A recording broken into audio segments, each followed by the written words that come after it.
Сонгуульд нэр дэвшигч Хиллари Клинтоныг Америк нэгдсэн улсын төрийн нарийн бичгийн дарга болон ерөнхийлөгчийн сонгуульд нэр дэвшихийн тулд худалдааны гэрээг дэмжинэ гэж худал амлалт өгсөн гэх шүүмжлэл сүүлийн үед ихээхэн хүчтэй байсан. Мэтгэлцээний үеэр Хиллари Клинтон энэ шүүмжлэлийг ницаагаад өнгөрсөн хугацаанд дэлхийн уур амьсгалын өөрчлөлтийн асуудалд анхаарч завгүй байсан хэмээн хэлсэн байна. Мөн тэрээр Америк нэгдсэн улсын төрийн нарийн бичгийн даргын албанд байхдаа ерөнхийлөгч Обамагийн тусламжтайгаар Хятад улсыг хүлэмжийн хийг бууруулах олон улсын хэлэлцээрт оруулсан гэдгийг онцолжээ. Хиллари Клинтон мэтгэлцээний үеэр Америк нэгдсэн улсын үндэсний аюулгүй байдлын асуудлаар байр сууриа илэрхийлсэн байна. Цөмийн зэвсэг, цөмийн материалыг дэлгэрүүлэх нь Америк нэгдсэн улсын үндэсний аюулгүй байдлын хамгийн том аюул юм. Террористууд байнга үүнийг хайж явдаг.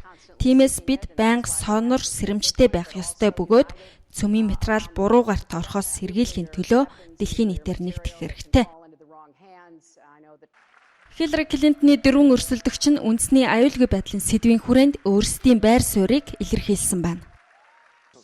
Өнөөдрийн нийгэм бидэнд уур амьсгалын өөрчлөлтийн асуудалд анхаарлаа хандуулахгүй бол үр ач нарын нийгэм нь маш аюултай ирээдүй хүлээж байгаа гэдгийг хэлээд байгаа юм а.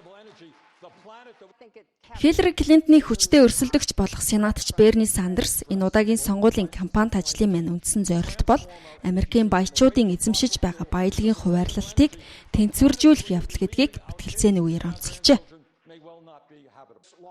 Бидний хамгийн урт хугацааны стратегийн зорилт нь манай улс Хятад улс хоёрын харилцаа юм. Бидний байнгын аюул бол Хятад улсын эсрэг кибердаа юм. Нэр дэвшигчид Америк нэгдсэн улсын цагаачлал, боловсрол, үндэсний аюулгүй байдлын судалгаа гэх мэт хэд хэдэн асуудлыг хөндөн мэтгэлцсэн юм.